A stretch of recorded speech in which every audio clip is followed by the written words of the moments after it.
제가 10년간 한국 교회에서 목회를 하면서 제가 목회하던 지역에 교회 2.0 운동이라는 운동이 시작이 됐습니다. 2.0, 이 말은 업그레이드 버전 뭐 이런 의미가 있죠. 그 운동을 시작한 이유는 기존의 한국 교회의 모습을 가지고는 복음을 역동적으로 전하는데 문제가 있다. 그렇게 생각하는 젊은 목회자들이 모여서 새로운 형태의 교회, 새로운 비전을 가진 교회를 꿈꾸는 모임이었어요. 가보니까 다양한 젊은 목회자들이 다양한 방법으로 새로운 그런 형태의 목회를 하는 것을 소개하고 나누는 일을 하더라고요. 어떤 목사님은 교회를 도서관에서 개척을 했어요. 이렇게 퍼블릭 라이브러리가 아니라 지역마다 사립 도서관을 세우면 정부에서 지원을 해줘요. 그러니까 목사님이 지역에 도서관을 세운 다음에 거기서 목회를 시작하고 주중에는 도서관으로 쓰고 주일날은 예배를 드려요. 그래서 그 도서관이라는 것이 사회와 만날 수 있는 하나의 포인트로 만들어. 어떤 분들은 카페를 만들어서 주중에는 카페를 열고 거기서 장사를 하고 거기서 생긴 수익금으로 목사님과 교회가 경제적으로 어렵지 않도록 그렇게 하고, 그 다음에 그 카페 주일날 낮 시간에 함께 예배를 드리는 그런 형태. 또 농촌에는 예배당은 있는데 그 사람들이 들어오질 않으니까 방과 후 학교 같은 걸 해서 그걸 매개로 그 지역과 접촉을 해서 복음을 전하는 것. 하나같이 기존에 우리가 생각하던 교회의 틀, 그러니까 이렇게 우리가 지금 예배드리는 예배당처럼 예배당이라고 하는 티피컬한 그런 모양을 가지고 이렇게 장의자를 놓고 목사님이 가운을 입고 이렇게 하는 기존의 그런 교회 모습이 아니고 새로운 시도를 해보자 하는 시도를 하는 곳이었어요. 저는 그 세미나를 한번 가보고 너무 좋았어요. 그래서 그 세미나에서 발제한 그 목사님들과 교제를 하고 형님아우 하면서 잘 1년 동안 교제를 했어요. 그리고 그 다음 해 세미나를 기다렸는데 그 다음 해 세미나가 열렸는데 세미나 제목이 바뀌었어요. 작년까지는 교회 2.0 운동이었는데 올해는 미셔널 철치 세미나 이렇게 나오는 거예요. 저는 미셔널 철치라는 거를 들어본 적이 없었어요. 그때 너무 생소한 단어였었기 때문에 새로운 사람들이 무슨 운동을 하는가 했더니 그게 아니고 교회 2.0 운동이 미셔널 철치라는 이름으로 새롭게 그 이름만 바꾼 거예요. 도대체 미셔널 철치라는 이 컨셉이 어디서 나왔는가? 그래서 세미나 참석하기 전에 이제 인터넷도 좀 보고 책도 좀 사서 읽어보니까 이 미셔널 철치라는 운동이 영국에서 시작했어요. 영국의 레슬리 비긴이라는 분이 원래 인도의 선교사였어요. 35년 동안 이 인도에서 열심히 사역을 하고 이제 본국으로 돌아온 거죠. 영국으로 돌아와서 영국 교회를 가보니까 자기를 파송할 때 영국 교회는 너무 뜨거웠어요. 그런데 자기가 인도에 가서 35년 동안 사역하는 동안에 영국 교회는 완전히 침체에 빠진 거예요. 깊은 침체에 빠진 거예요. 오히려 지금 복음은 인도에 필요한 게 아니라 영국에 필요하게 됐어요. 그래서 이 분이 자기가 선교지에서 가졌던 그 경험과 비전을 지금 영국 교회에다 다시 심어야 되겠다. 어떻게 하는가? 자기가 인도에 있을 때는 어떻게 했는가? 인도라는 나라에 가서 생판 문화가 다르잖아요. 알 수가 없잖아요. 그러니까 이 인도라는 사회의 사람들과 접촉하기 위해서 문화적으로 여러 가지 일들을 하는 거예요. 구제를 하기도 하고 또 학교를 만들기도 하고 그렇게 어떤 매개체를 통해서 현지인들에게 다가가서 그들에게 복음을 전했듯이 영국 교회가 교회라는 울타리 안에 갇혀 있는 것이 아니라 교회가 사회가 움직이는 문화적인 매개 안에 들어가서 그들과 함께 접촉점을 만들고 거기서 복음을 전하는 운동을 해야 된다. 그래서 이 운동이 영국에서 상당한 영향력이 있었고, 이게 미국으로 들어오면서 명칭이 어떻게 바뀌었냐면 복음과 문화 네트워크, Gospel and Our Culture Network라는 이름으로 운동이 시작이 됐어요. 그리고 이 운동이 조금 후에 이름이 미셔널 처치, 그러니까 교회가 마치 선교지의 선교서처럼 되는 교회, 그런 운동으로 미셔널 처치라는 운동이 생겨났다.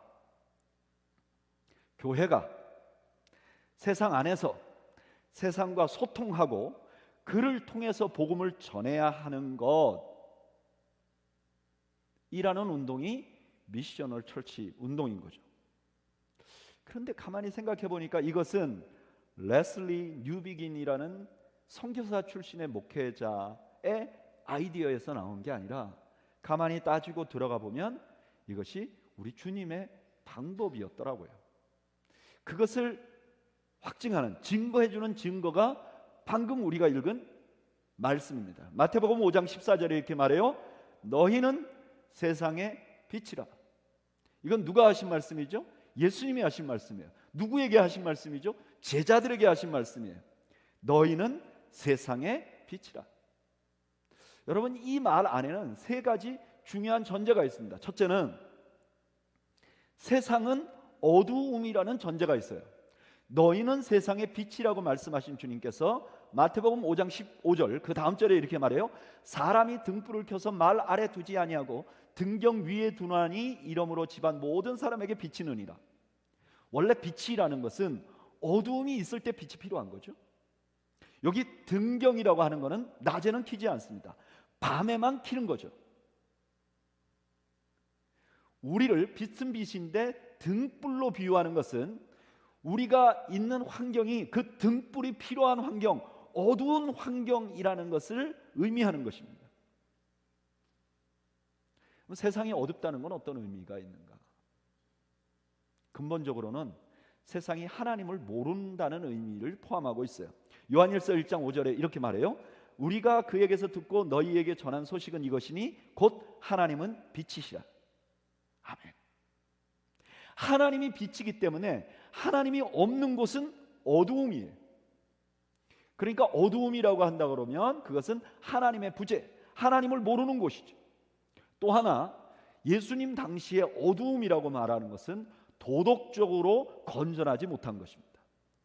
유대인들은요, 일찍부터 성경을 바탕으로 도덕적인 생활을 했기 때문에 로마 사람들을 보면 이게 도저히 받아들일 수가 없는 거예요. 이 예수님 당시 로마 사람들은 성격으로 굉장히 타락했습니다. 그리고 전쟁을 하면 아주 잔혹했어요. 사회 시스템은 잘 갖춰져 있지만 도덕적인 수준은 굉장히 낮았어요. 유대인의 관점에 도덕적인 수준이 낮은, 하나님 없는 세상은 도덕적인 수준도 낮아지기 때문에 그들은 어두움이다 이렇게 봤어요. 그리고 오늘 본문의 문맥에서 보면 어두움이라는 것은 그리스도인에게 적대적이라는 의미도 가지고 있어요.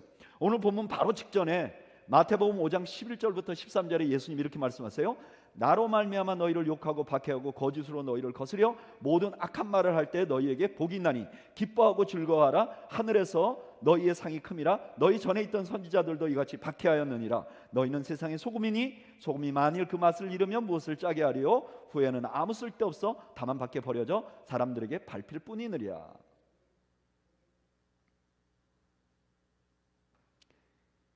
이 빛이다 소금이다고 예수님 말씀하신 이 말씀의 배경은 세상으로부터 박해받고 있는 그리스도인들에게 말하는 거예요. 그러니까 세상은요, 하나님을 모르기 때문에 도덕적으로도 타락하고 또한 믿는 자들에 대해서 적대적이에요. 제자란 누구냐? 하나님을 모르고 타락하고 우리에게 적대적인 세상에 사는 거예요.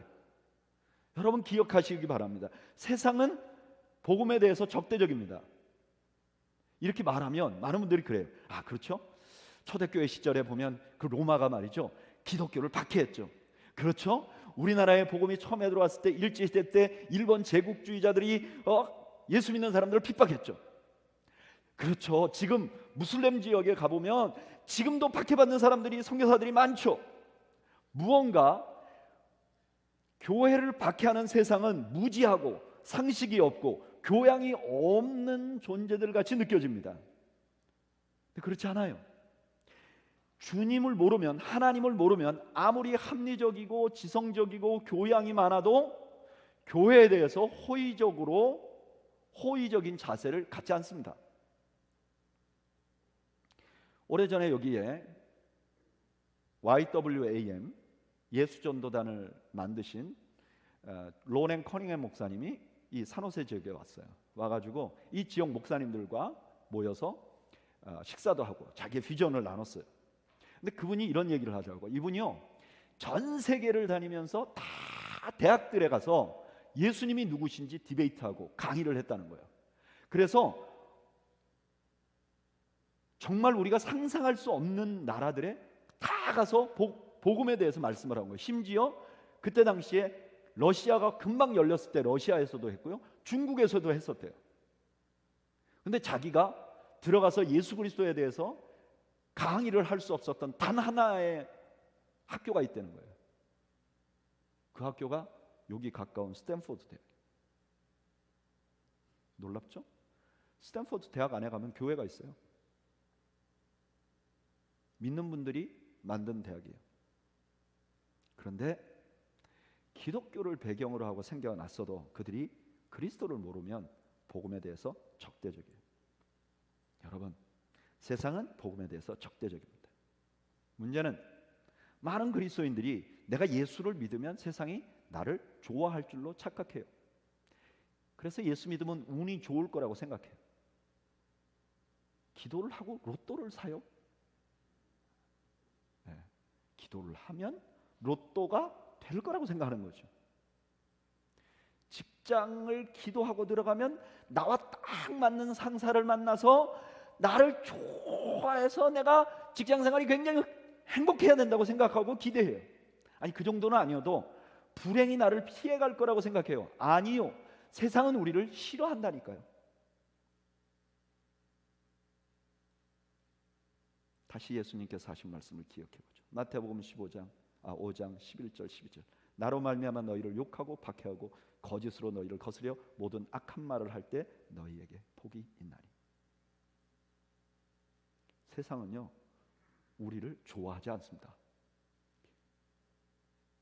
그런데 그곳에 우리가 빛이라는 거예요. 우리가, 세상은 어두운데 우리가 빛이라는 거예요. 이 말은 뭐냐면은 본질적으로 세상과 다르다는 거예요. 여러분, 그리스도인들은 세상에 삽니다.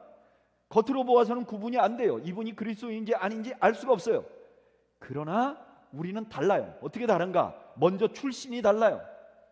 예수님과 유대인이 출신이 달랐어요. 예수님께서 유대인들에게, 예수님을 받아들이지 않는 유대인들에게 뭐라고 말했느냐? 요한복음 8장 44절에 너희는 너희 아비 마귀에서 났나니 너희 아비의 욕심대로 너희도 행하고자 하느니라.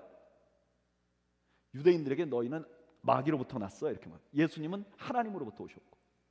출신이 달라요. 또 출신이 다르기 때문에 살아가는 방법도 달라요. 우리는 예수 안 믿는 사람들과 다르게 살아야 돼요. 누가복음 22장 25절에서 26절까지 예수님이 이렇게 말해요. 예수께서 이르시되 이방인의 임금들은 그들을 주관하며 그 집권자들을 은인이라 칭함을 받으나 너희는 그렇지 않을지니. 예수 믿으면 달라야 돼. 똑같지 않아 라고 말하는 거예요. 그리고 결과도 다르죠. 마태복음 25장 41절에 예수님께서 심판에 대한 말씀을 하세요. 또 왼편에 있는 자들에게 이르시되 저주받은 자들아 나를 떠나 마귀와 그 사자들을 위하여 예비된 영원한 불에 들어가라. 종말이 달라요. 그래서 그리스도인들은요, 세상과 같은 방향을 바라보거나 세상이 추구하는 것을 그대로 추구하면 안 돼요. 아주 오래전에 박기삼이라는 분이 있어요. 크리스천인데 대장간이라는 출판사를 만드신 분인데, 이분이 책을 한 권 썼는데 그 책 제목이 거꾸로 사는 삶. 이 책의 중간에 핵심에 이분이 이런 글을 써요. 세상을 따라가면서 하나님을 믿겠다고 하는 자는 산에 가서 고기를 잡겠다는 것처럼 어리석은 자다. 산에 가도 고기가 있어요. 네, 계곡 같은 데 가보면 피라미들이 있기도 있어요. 그러나 세상을 따라가면서 하나님을 믿고자 하는 것은 불가능하다는 거예요. 그런데 문제는 성도들이 점점 세상의 가치관에 물들어간다는 거예요. 교회 나오면서 번영을 추구해요. 성경을 번영을 뒷받침해주는 책으로 생각해요. 성도들도 행복을 추구해요. 자기의 만족하고 자기 행복한 걸 추구해요. 심지어 교회도 나를 만족시켜달라고 말해요. 성도들만 그런 게 아니라 교회도 그래요. 교회도 기업처럼 자체 성장을 추구해요. 이걸 달성하기 위해서 마케팅 기법을 쉽게 주저없이 사용해요. 여러분, 아이러니한 것은 교회와 성도가 세상이 추구하는 것을 따라가면 어떻게 되는가? 세상에게 발표요. 마태복음 5장 13절. 너희는 세상의 소금이니 소금이 만일 그 맛을 잃으면 무엇으로 짜게 하리요? 후에는 아무 쓸데없어 다만 밖에 버려져 사람에게 밟힐 뿐이라. 세상 입장에서는 교회는 달라야 되는데 교회가 우리와 똑같아 그러면 밟히는 거예요. 여러분, 성도는 세상을 따라가야 될 존재들이 아닙니다. 교회는 세상을 따라가야 될 존재들이 아닙니다. 자, 그런데 우리가 세상의 빛이라고 하는 것은 세상은 어둡고 우리는 밝아, 우리는 다른 존재라는 의미를 가지고 있지만, 그러나 더 중요한 것은 그러나 빛은 어두움에 영향을 끼쳐야 하는 존재라는 거예요. 세상이 어두움이고 우리가 빛이라는 것은 세상과 단절하라는 뜻이 아니에요. 본질상 빛은 어두움에 영향을 끼쳐야 돼요. 성도는 세상에 필연적으로 연결되고 세상과 연관되고 세상에 영향을 끼쳐야 돼요. 그런데 문제는 요즘에 너무 많은 사람들이 신앙생활을 시작하면 믿지 않는 자들과 단절해서 살아가야 되는 것처럼 생각하는 분들이 많아요. 여러분, 성도는 세상과 연결되어 있어야 돼요. 전에 한번 말씀드렸지만 한국의 김동호 목사님이라는 분이 이런 얘기를 했어요. 자기 교회에서는 성도 한 분이 집사님이나 권사님이 구역장을 이번에 좀 하세요. 그런데 이분이 목사님, 제가 이번에는 구역장을 못 하겠어요. 통장을 하게 됐거든요. 그러면 구역장 하지 말고 통장하세요. 그게 더 중요한 일이에요. 그러면서 그 목사님 본인도 반장을 하고 있다 그래요. 저도 반장을 한번 해보고 싶었는데 안 뽑아주더라고요. 목사는. 성도만이 아니라 교회도 마찬가지입니다. 교회는 세상과 연결되어 있어야 돼요. 세상과 단절된 것을 우리는 수도원이라고 부릅니다. 교회라고 안 불러요. 교회는 수도원이 아니에요. 선교사가 현지에 가면 현지인과 접점을 만들기 위해서 노력해야 되죠. 선교사가 현지에 갔는데 너희들하고 나는 교제 안에 문 닫고 자기 혼자서 안에서 찬송하고 기도하고 그렇게 하면 선교사는 아닌 거죠. 마찬가지로 교회도 이곳에 교회가 생기면 이곳의 지역과 소통해야 되는 거죠. 저는 우리 교회의 선교도 이렇게 해야 된다고 생각해요. 선교가 왜 중요하냐? 많은 사람들이 선교한다 그러면 돈 보내는 걸로 생각해요. 그것도 자기가 아는 사람, 자기가 친한 사람, 자기 취향에 맞는 선교사에게 돈을 보내요. 원칙도 없이.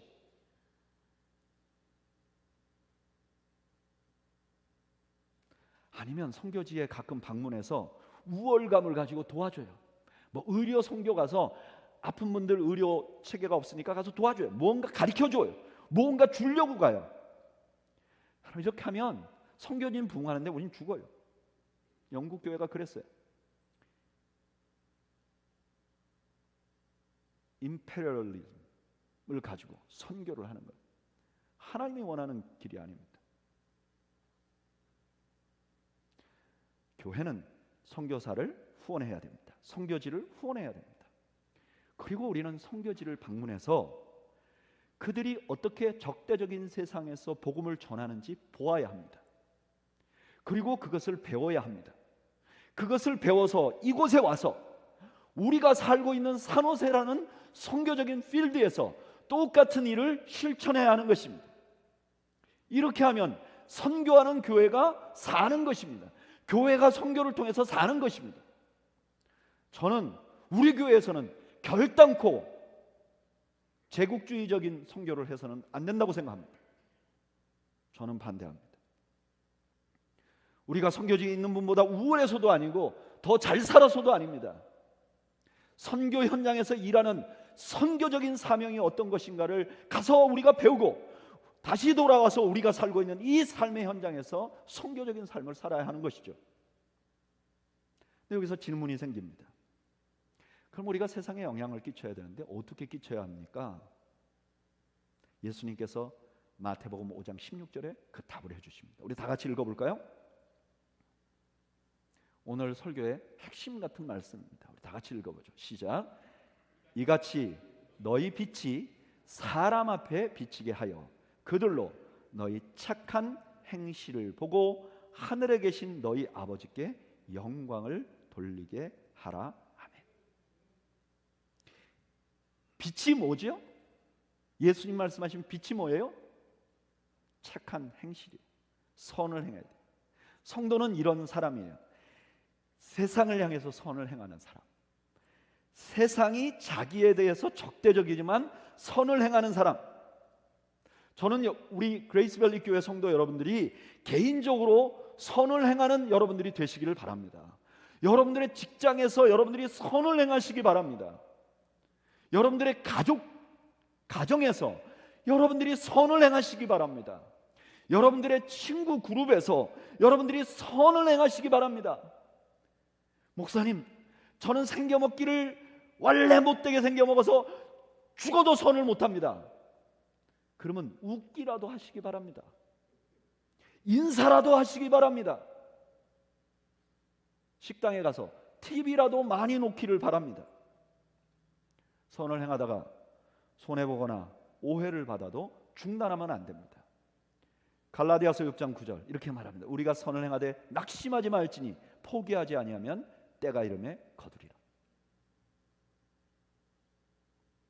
마찬가지로 교회도 세상을 위해서 선을 행해야 합니다.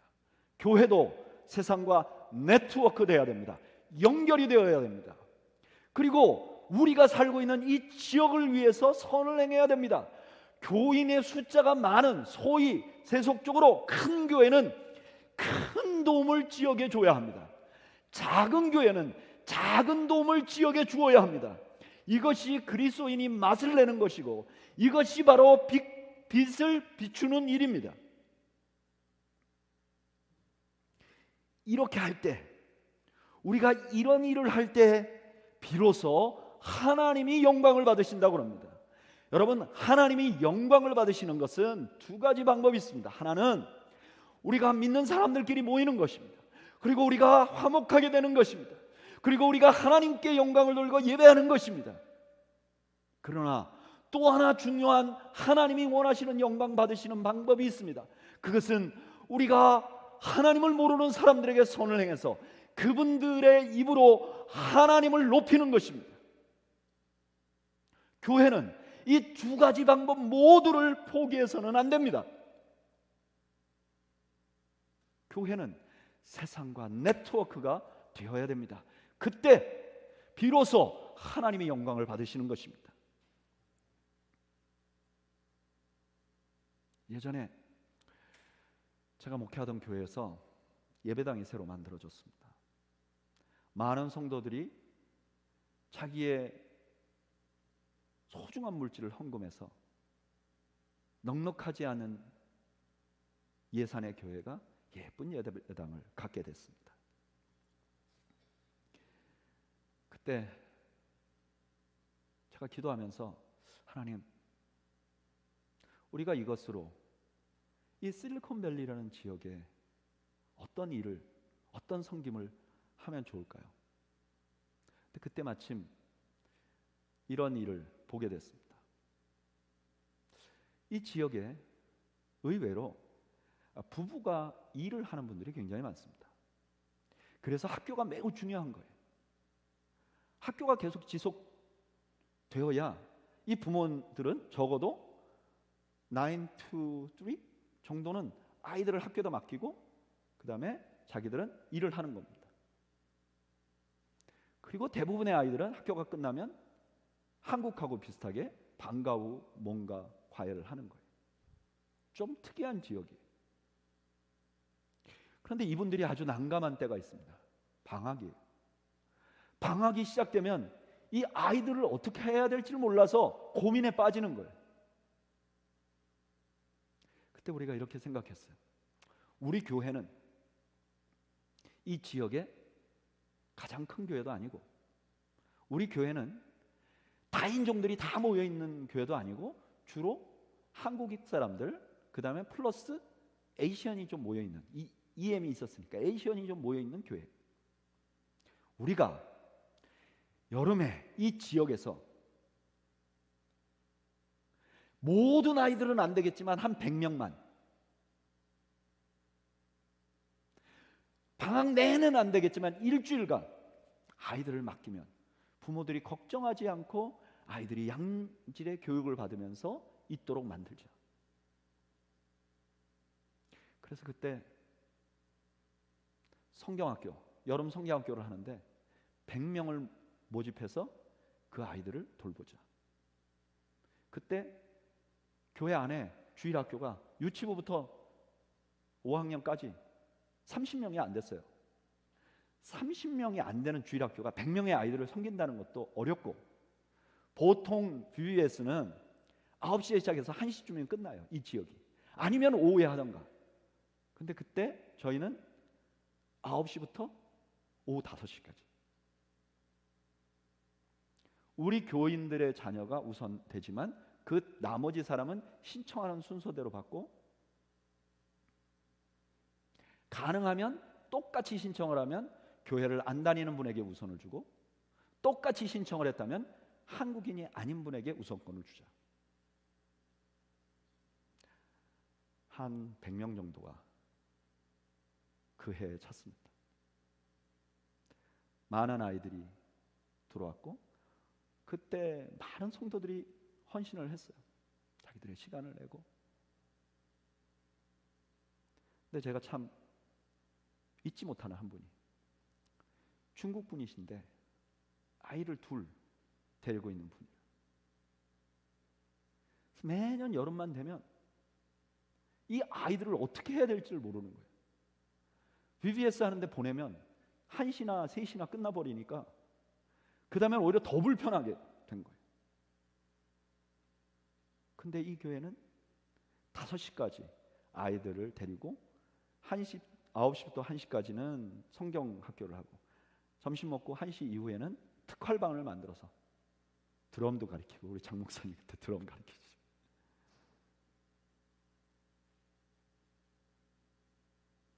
그분이 이런 얘기를 하더라고요. 너무 고맙다. 너무 고맙다. 자기가 많은 사람들에게 말하겠다고. 다음에 만약에 사람들이 많아지면 자기가 빠지더라도 혜택을 좀 받으면 좋겠다. 자기가 빠지더라도. 너무 고맙다고.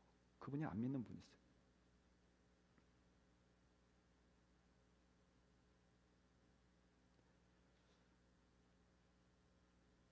여러분,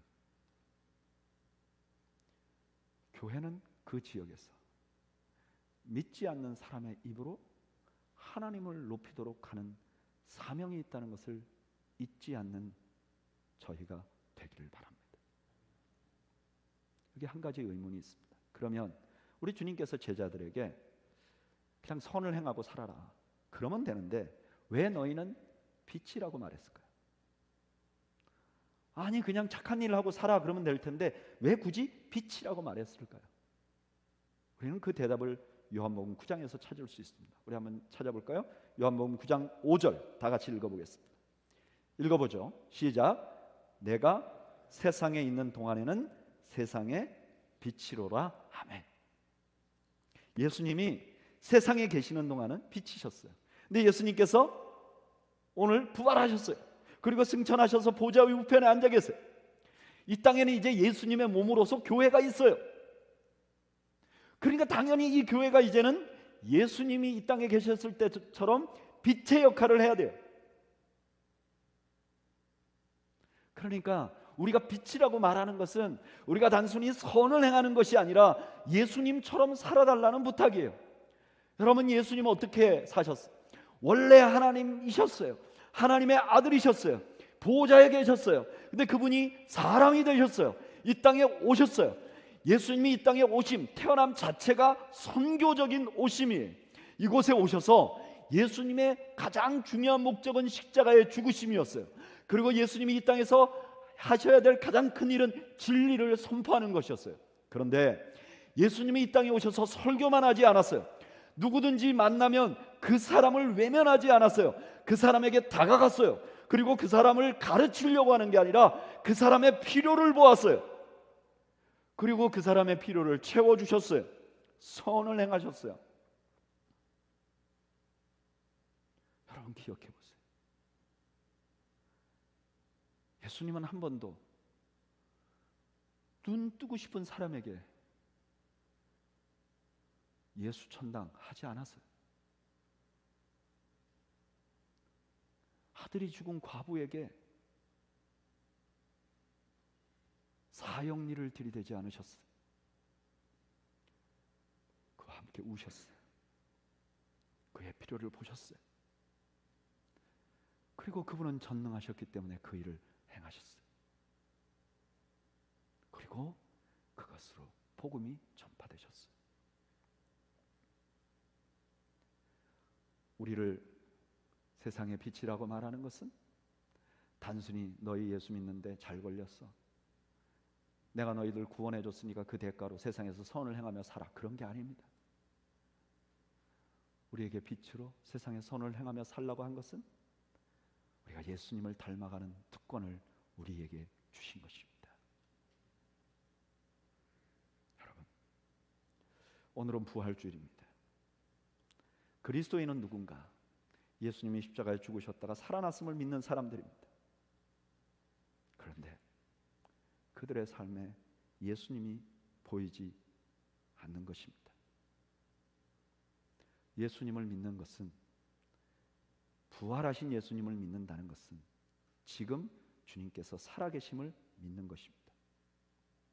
지금 예수님이 살아계시다면 그분의 영향력이 나의 삶에 나타나야 합니다. 나의 삶에 주님의 영향력이 나타날 때 주님께서 살아계심을 우리가 증거할 수 있는 거죠. 여러분들에게 주님은 누구십니까? 주일학교 때 배웠던 스토리에 갇혀 있습니까? 내 종교심 안에 갇혀 있습니까? 아니에요. 오늘 나의 삶에 살아계셔야 하는 줄로 믿습니다. 우리는 이 땅의 빛입니다. 적대적인 세상에 네트워크를 해야 됩니다. 그리고 계속 선을 행해야 됩니다. 저는 우리 교회가 그런 노력을 해가기를 원합니다. 그리고 그런 작은 노력의 시작을 우리가 곧 시작할 것입니다.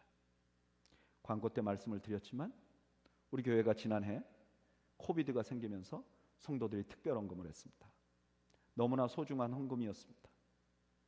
우리 형편으로 우리 성도들의 헌금만 3,000불이 넘었습니다.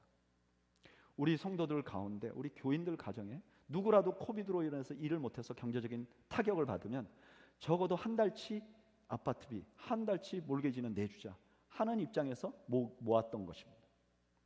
교회에서 매칭을 해서 우리가 펀드를 가지고 있었습니다. 너무나 다행히 그 펀드를 사용하지 않아도 됐습니다. 몇 분만 드리고 나머지 대부분은 괜찮았습니다.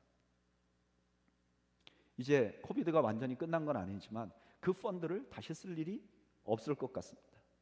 그래서 올 초에 우리 당회는 이 펀드를 처음 마련할 때 기본적인 마음, 우리가 이것은 우리 교인들이 코비드가 걸리면 쓰고 아무도 코비드가 안 걸리면 너무 감사해서 이걸 가지고 이 지역에 있는 어려운 사람들에게 나눠주자. 절대로 돈 이렇게 주면서 사진 한 장 찍고 신문에 내고 이런 거 하지 말자. 직접 무언가 드리자. 그래서 선교부에서 고민을 했어요. 근데 선교부에서 지난 주간에 놀라운 결정을 한 거예요. 이걸 가지고 우리 차 타고 다니다 보면 코너에 있는 홈레스들 많잖아요. 우리가 지나다닐 때마다 마음이 아픈데 이걸 어떻게 해야 될까 몰랐잖아요.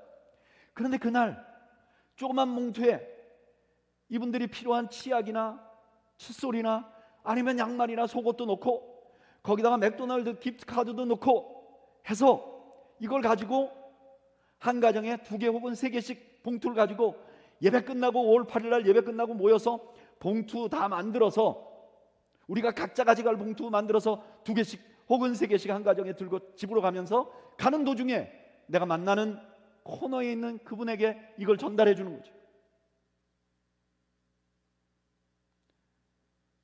절대로 여러분 주면서 예수 믿으세요 이런 말 하지 마세요. 그냥 주세요.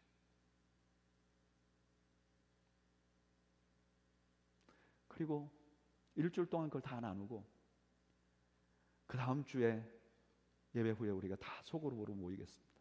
그리고 소그룹에서 내가 그걸 주면서 어떤 느낌이 있었는지 나누겠습니다. 왜? 우리는 세상과 소통하는 교회를 원합니다. 우리는 세상을 섬기는 교회를 원합니다. 우리 교회가 더 많이 커지면 더 많이 나누고 싶습니다.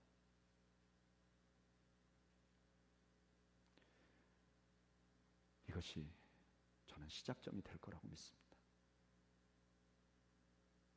더 많은 것을 나눌 수 있도록 하나님이 우리에게 기회를 주시는 시작점이 될 줄로 믿습니다. 사랑하는 여러분, 그레이스밸리 교회를 이곳에 세우신 분 하나님이십니다. 우리는 그 하나님이 기쁘시게 하는 일에 함께 꿈을 꾸는 교회가 되기를 소원합니다.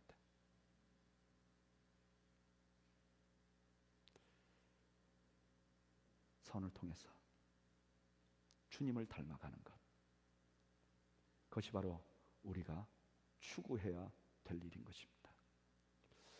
우리 모두가 그런 마음을 담아서 우리가 찬양을 한 곡 드리기를 원합니다. 아주 오래전 찬양인데 너무나 부를 때마다 마음에 와 닿는 찬양이죠. 낮엔 해처럼 밤엔 달처럼 그렇게 살 수는 없을까? 욕심도 없이 어두운 세상 비추어 온전히 남을 위해 살듯이 우리 주님이 나에게 기대하는 바는 뭘까? 우리가 한번 생각해 보면서 우리 찬양을 드리겠습니다.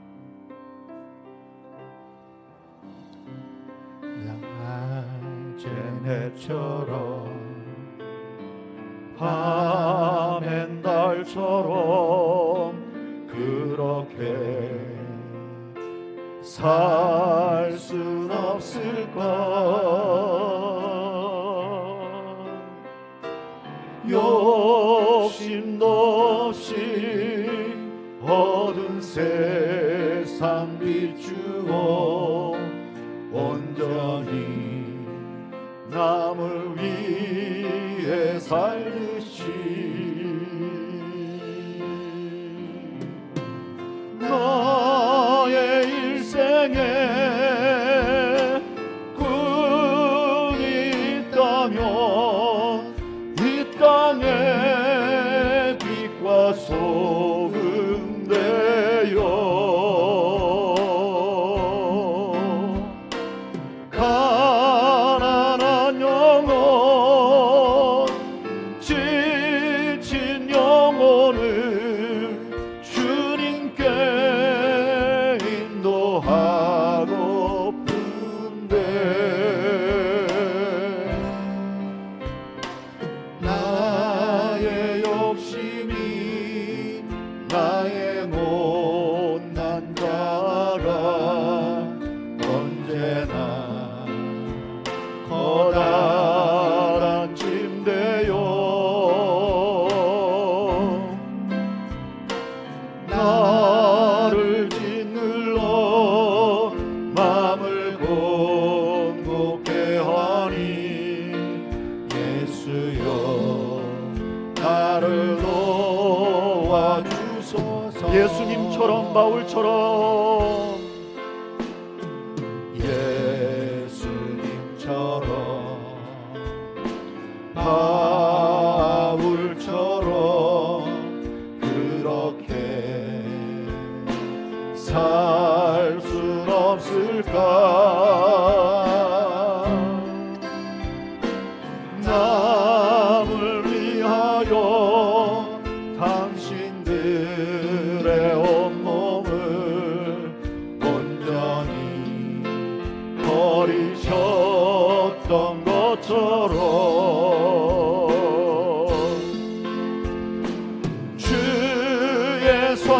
사랑을 베푸는 사랑 값없이 거저주는 사랑 그러나 나는 주는 것보다 받는 것 더욱 좋아하니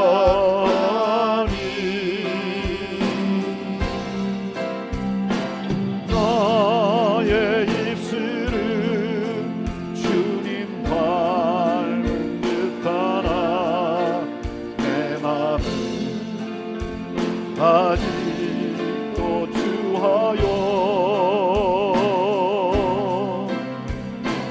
받을 사랑 난 계수하고 있으니 예수여 나를 도와주소서. 우리 이 시간 한번 기도할 때 우리가 두 가지 기도 제목을 가지고 기도하기를 원합니다. 첫째는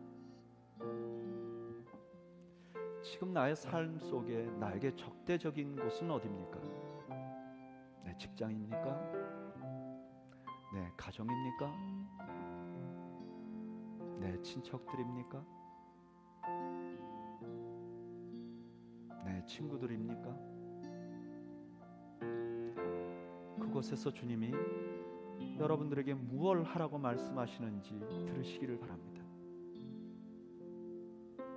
그리고 우리 교회를 위해서 기도해 주시기 바랍니다. 하나님, 우리 교회가 세상과 네트워크하는 교회가 되게 해 주옵소서. 우리 교회가 세상에 선한 영향력을 끼치는 교회가 되게 해 주옵소서. 우리 때문에 우리 하나님이 영광을 받으시는 교회가 되게 해 주옵소서. 우리 자신과 교회를 위해서 우리 마음을 다해서 간절하게 하나님 앞에 기도하겠습니다. 함께 기도하시죠. 하나님 우리 아버지, 하나님 우리 아버지, 저희들에게 은혜를 주신 것 감사합니다. 아버지 하나님, 아버지 하나님, 우리를 향하여 하나님 우리가 빛과 소금이라고 말씀하신 주여, 아버지 하나님, 우리가 서 있는 곳에 선을 행하게 하여 주옵소서. 하나님, 내가 빛이 되게 하여 주옵소서. 소금이 되게 하여 주옵소서. 선을 행하게 하여 주옵소서. 아버지 하나님, 내가 세상이 나에게 적대적이라고 나도 마음을 닫아버리지 않게 하여 주옵소서. 내가 그들을 향하여 마음을 열게 하여 주옵소서. 주님 앞에 적대적인 이 세상을 사랑하시고 그 아들을 보내시고 독생자를 보내셔서 이곳에서 하나님 선교적인 삶을 살게 하시고 결국은 하나님 이를 위하여 십자가에 죽으시고 부활하신 것처럼 우리가 내 주변에 있는 사람들에게 선을 행하게 하여 주옵소서. 아버지 하나님, 아버지 하나님이 우리가 이 땅에서 주님의 몸과 같이 예수님같이 살아드리게 하여 주옵소서. 그래서 예수님을 닮아가게 하여 주옵소서. 아버지 하나님, 아버지 하나님이여, 우리 교회를 불쌍히 여겨 주옵소서. 하나님, 우리 교회가 이곳에 세워져 싸우니 아버지 하나님 세우신 분이 하나님이십니다. 하나님, 우리의 영광을 취하지 않게 하여 주옵소서. 우리의 성장을 추구하지 않게 하여 주옵소서. 주님의 영광을 추구하게 하여 주옵소서. 주님을 섬기는 일을 추구하게 하여 주옵소서. 주님께 우리를 드리는 일을 추구하게 하여 주옵소서. 우리 때문에 주님이 높아지게 하여 주옵소서. 아버지 하나님, 우리는 아직은 적은 공동체입니다. 그러나 우리가 할 수 있는 일을 하게 하여 주옵소서. 우리가 가만히 있지 않게 하여 주옵소서. 세상과 네트워크하게 하여 주옵소서. 세상에 헌신하게 하여 주옵소서. 우리가 주의 능력과 주의 은혜와 주의 영광을 드러내는 일에 사용하여 주옵소서. 아버지 하나님, 우리 교회가 이 땅에 빛이 되게 하여 주옵소서. 이 지역의 소금이 되게 하여 주옵소서. 빛을 비치는, 이 어두운 세상에 빛을 비치는 주님의 종들이 되도록 하나님 우리를 불쌍히 여겨 주옵소서. 아버지, 우리가 종교적인 삶을 살지 않게 하여 주옵소서. 주님이 주시는 사명을 감당하는 교회가 되게 하여 주옵소서. 사명 공동체가 되게 하여 주옵소서. 하나님, 우리가 행복한 것을 추구하지 않게 하시옵소서. 하나님이 기뻐하시는 것을 추구하게 하여 주옵소서. 아버지, 그런 교회가 되게 하여 주옵소서. 아버지 그런 교회가 되게 하여 주옵소서. 그런 교회가 되게 하여 주옵소서.